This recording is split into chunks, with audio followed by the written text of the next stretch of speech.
नमस्कार दोस्तों, मैं गौरव उपाध्याय। आज आपके लिए कक्षा 12 राजनीति विज्ञान की किताब दूसरी स्वतंत्र भारत में राजनीति का दूसरे नंबर का चैप्टर एक दलीय प्रभुत्व का दौर के 2015 से 2025 तक आए हुए सभी प्रश्नों का समावेश कर कर लेके आया हूँ। तो प्रारंभ करते हैं। पहला क्वेश्चन, स्वतंत्रता के बाद पहले आम चुनाव कब हुए, यानी कि भारत में पहला आम चुनाव कब हुआ। तो राइट आंसर है इसमें 1951 से 1952। जैसा कि आपको पता होना चाहिए, भारत में अक्टूबर 1951 में पहले चुनाव की प्रक्रिया शुरू हुई और ये फरवरी 1952 में कंप्लीट हुआ। इसलिए पहले आम चुनाव को 1952 का चुनाव भी कहा जाता है। ये स्वतंत्रता के बाद पहला चुनाव था। नेक्स्ट क्वेश्चन पे चलते हैं।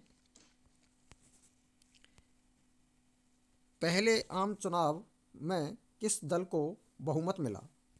ये जो आम चुनाव हुआ था 1952 में, उसमें किस दल को बहुमत मिला। तो सबसे पहले हम बात कर लेते हैं, ये पहला आम चुनाव कितनी सीटों के लिए लड़ा गया। ये 489 सीटों के लिए ये चुनाव हुआ था और इस चुनाव में कांग्रेस को 364 सीटें प्राप्त हुई थी। सबसे बड़ा दल और पहले नंबर की पार्टी बनकर उभरी और इसलिए कांग्रेस की सरकार अस्तित्व में आई। तो इसका राइट आंसर हो जाएगा भारतीय राष्ट्रीय कांग्रेस। नेक्स्ट क्वेश्चन पे चलते हैं। एक दलीय प्रभुत्व से क्या तात्पर्य है। एक दलीय प्रभुत्व का क्या तात्पर्य है। पहला ऑप्शन है केवल एक दल का अस्तित्व, दूसरा एक दल का निरंतर सत्ता में रहना, तीसरा विपक्ष का अभाव और नंबर 4 राष्ट्रपति शासन। आप गैस करिए, तब तक मैं इसके बारे में आपको बताता हूँ। एक दलीय प्रभुत्व का दौर है, ये कांग्रेस से संबंधित है, जो 1952 से 1960 67 और लास्ट 1977 तक सत्ता में रही। हालांकि 1969 में कांग्रेस का बंटवारा भी होता है और कांग्रेस ओ और कांग्रेस आर के नाम से दो पार्टियां बन जाती हैं। बाद में कांग्रेस आर को रियल कांग्रेस का दर्जा प्राप्त हो जाता है, जो इंदिरा गांधी के नेतृत्व में बनाई गई थी। तो इसका राइट आंसर होगा एक दल का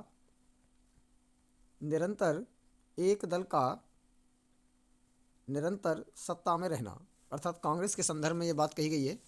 तो एक दलीय प्रभुत्व का मतलब हुआ एक दल का निरंतर सत्ता में रहना। नेक्स्ट क्वेश्चन, कांग्रेस को शुरुआती वर्षों में प्रभुत्व क्यों मिला, यानी क्या रीज़न था कि कांग्रेस शुरुआत के वर्षों में लगातार सत्ता में रही।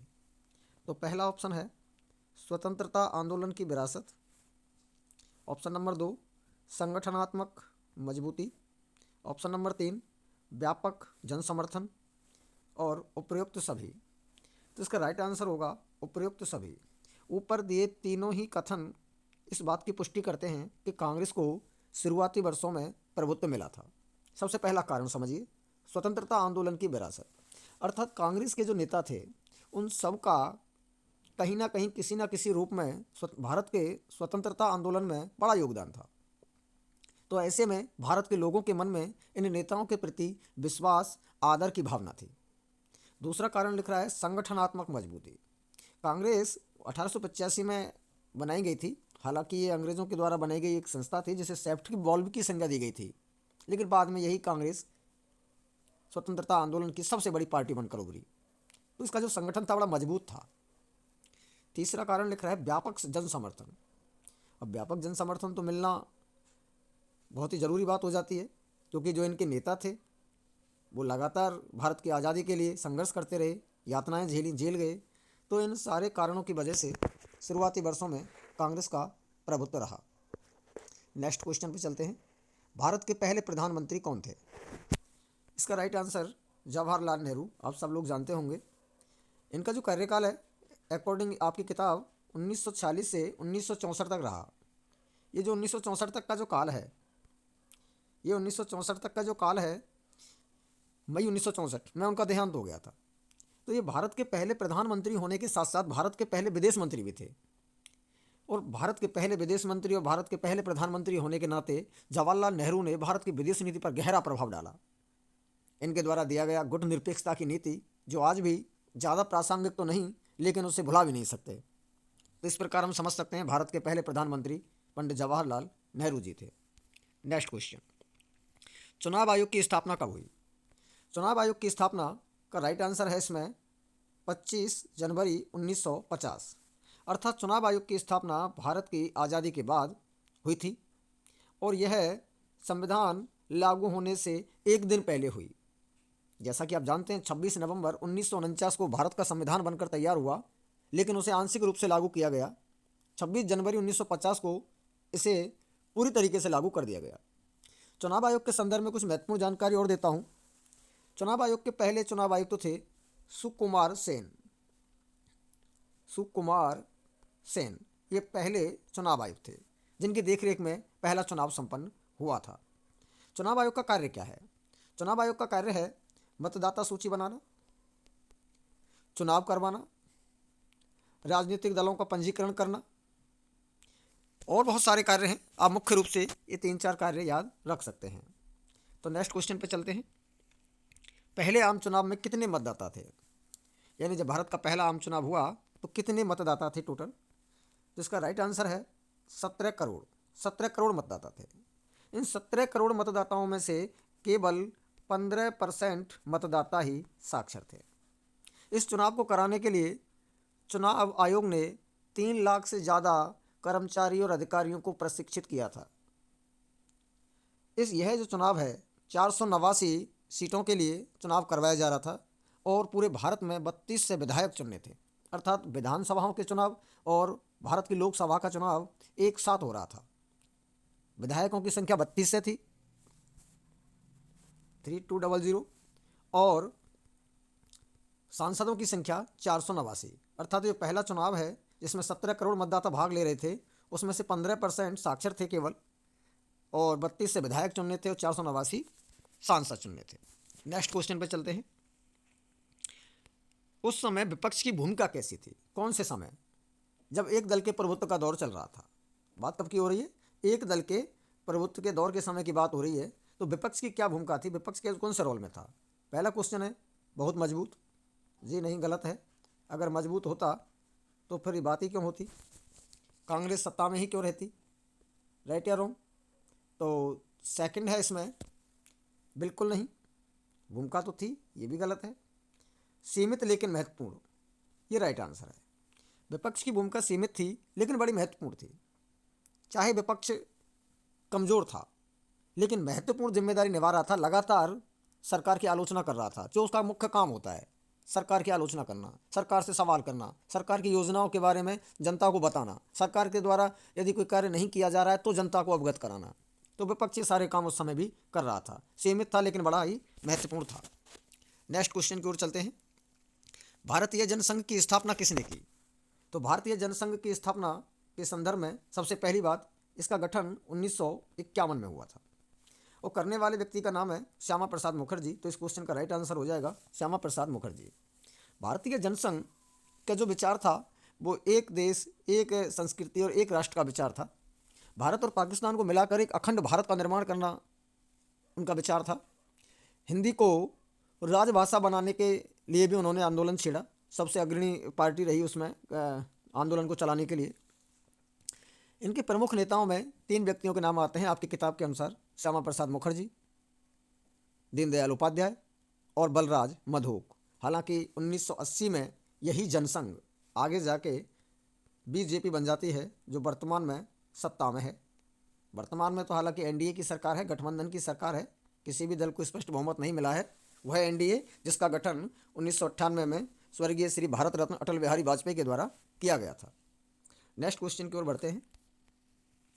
कम्युनिस्ट पार्टी को पहली बार किस राज्य में सरकार बनाने का अवसर मिला? कम्युनिस्ट पार्टी को, इसका राइट आंसर तो केरल हो जाएगा, लेकिन मैं इसके बारे में आपको डिटेल बताता हूँ। कम्युनिस्ट पार्टी केरल में चुनाव लड़ती है। ज़्यादातर दक्षिण भारत के राज्यों में इसका प्रभुत्व रहता है।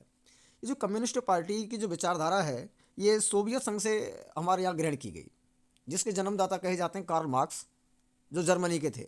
हालांकि आप जब पहली किताब पढ़ेंगे समकालीन विश्व में राजनीति, और उसका जो पहला पाठ है वहाँ व्लादिमीर लेनिन के संदर्भ में पढ़ोगे तो आप वहाँ भी ये भी पढ़ोगे कि 1917 में रूस में एक क्रांति हुई जिसे बोल्शेविक क्रांति के नाम से जाना जाता है, और वो लेनिन के नेतृत्व में हुई थी। इसीलिए वहाँ और कहा जाता है कि जो लेनिन है वो दुनिया में मार्क्सवाद के प्रेरणा स्रोत हैं, असाधारण सिद्धांतकार हैं। तो केरल, मैं केवल भारत की बात नहीं कर रहा, दुनिया का ऐसा पहला राज्य है जहां पर निर्वाचित कम्युनिस्ट सरकार अस्तित्व में आई थी। तो न केवल भारत बल्कि दुनिया में पहली सरकार है जो निर्वाचित रूप से 1957 में आई थी। 1957 में दूसरे चुनाव जब हो रहे थे तब आई थी। तो नेक्स्ट क्वेश्चन की ओर बढ़ते हैं। कांग्रेस के भीतर मतभेद किस रूप में थे? कांग्रेस के भीतर जो मतभेद थे उनके संबंध में पहला लिख रहा है विचारधारात्मक, दूसरा लिख रहा है क्षेत्रीय, तीसरा लिख रहा है नेतृत्व संबंधी, और नंबर 4 उपरोक्त सभी। ये सारे के सारे ऑप्शन बिल्कुल ठीक है। ये मतभेद थे कांग्रेस के भीतर। विचारधारात्मक मतभेद था, क्षेत्रीय मतभेद था, नेतृत्व संबंधी मतभेद था, क्योंकि कांग्रेस एक सामाजिक संगठन और विचारधारात्मक संगठन के रूप में चलने वाली पार्टी है। इसके अंदर विभिन्न विचारधारा के लोग भी समाहित थे और विभिन्न क्षेत्रों से आने वाले लोग भी थे, और अलग अलग नेतृत्व भी अपने अपने समाज, अपने अपने वर्ग का किया करते थे। तो ये मतभेद के रूप में उस समय हुआ करते थे। नेक्स्ट क्वेश्चन, कांग्रेस को छत्री संगठन क्यों कहा जाता है? अम्ब्रेला क्यों कहा जाता है? ऑप्शन नंबर 1 मौसम से बचाव, ये तो बिल्कुल गलत है। नंबर दूसरा विभिन्न विचारधाराओं का समावेश, ये हो सकता है। विदेशी समर्थन, ये भी गलत। सैन्य शक्ति, ये भी गलत। तो राइट आंसर है बी, विभिन्न विचारधाराओं का समावेश। कांग्रेस एक ऐसा संगठन था जहां विभिन्न विचारधाराओं के लोग, अलग अलग विचार रखने वाले लोग भी इस पार्टी के अंदर शामिल थे, इसलिए इसे एक क्षत्रिय संगठन कहा जाता था। नेक्स्ट क्वेश्चन, समाजवादी पार्टी किस विचारधारा से जुड़ी हुई है? तो इसका राइट आंसर हो जाएगा समाजवादी पार्टी, यानी कि समाजवाद से जुड़ी हुई है। नेक्स्ट क्वेश्चन के ऊपर तरफ बढ़ते हैं। पहले चुनाव में मतदान का तरीका क्या था? पहला चुनाव, जैसा कि आपको पता है, अक्टूबर 1951 में प्रारंभ हुआ और फरवरी 1952 में कंप्लीट हुआ। लगभग 6 महीने में इस चुनाव प्रक्रिया कंप्लीट हो पाई। इसका जो तरीका रहा उसका राइट आंसर तो हो जाएगा आपका बैलेट पेपर। लेकिन समझते हैं पूरी क्रोनोलॉजी। पहला लिख रहा है ईवीएम। तो ईवीएम का इस्तेमाल तो 1990 के दशक के आखिरी सालों में हुआ। बाद में 2004 से 2004 तक पूरी तरीके से ईवीएम का इस्तेमाल शुरू हो गया था। बैलेट पेपर से पहला जो चुनाव का मतदान का तरीका था वो बैलेट पेपर से हुआ। बैलेट पेपर एक नमूना पत्र था जिसमें एक और चुनाव चिन्ह और एक और इस तरीके से, एक तरफ चुनाव चिन्ह और एक तरफ उम्मीदवार, और जहां व्यक्ति को वोट डालना था उसके सामने मोहर लगानी पड़ती थी और फोल्ड करके एक टिन के बक्से में डाल दिया जाता था। तो पहला जो चुनाव का तरीका था वो बैलेट पेपर से हुआ। अभी वर्तमान में जो चुनाव हैं वो ईवीएम के माध्यम से हो रहे हैं। ईवीएम मतलब electronic voting machine. Next question है, कांग्रेस का प्रभुत्व मुख्य रूप से किस दशक तक रहा? इसका राइट आंसर है 1950 से 1960 का दशक। कांग्रेस का प्रभुत्व 1967 तक रहा। हालांकि 67 में के जो विधानसभा चुनाव थे उसमें कांग्रेस को 7 राज्यों में हार का सामना करना पड़ा। बाद में 2 राज्यों में और सरकार गिर गई। और ये जो चुनाव था 1967 का, बड़ा ही दिलचस्प चुनाव था। पहली बात तो यहाँ गठबंधन की परिघटना सामने आई। दूसरा, दल बदल बड़े पैमाने पर हुआ और इसलिए यहाँ एक जुमला फेमस हुआ जिसका नाम था आया राम गया राम। नेक्स्ट क्वेश्चन की तरफ बढ़ते हैं। विपक्षी दलों की कमजोरी का कारण क्या था? क्या कारण थे कि विपक्ष ज़्यादा मजबूत, यानी कि इतना प्रबल नहीं था उस समय जब कांग्रेस अपनी फुल चरम पर थी, एक दल का प्रभुत्व का दौर चल रहा था? तो ऑप्शन नंबर 1 संगठन की कमी, बात तो सही है। संसाधनों की कमी, ये भी बात सही है। नेतृत्व की कमी, ये भी बात सही है। तो इसमें राइट आंसर हो जाएगा उपयुक्त सभी। तो इस प्रकार से आज हमने इस पाठ के कुछ महत्वपूर्ण प्रश्नों पर चर्चा की। अगर आपका सहयोग रहा और अगर आप चाहते हैं कि दूसरा पार्ट आए तो कमेंट करके ज़रूर लिख के बताना। मैं दूसरा पार्ट बहुत जल्दी ही अपलोड कर दूंगा। और इसी तरह आने वाले 20 दिन में मैं पूरी किताब के MCQ जो 2015 से लेकर 2025 तक के हैं सारे आपको हल करवा दूंगा।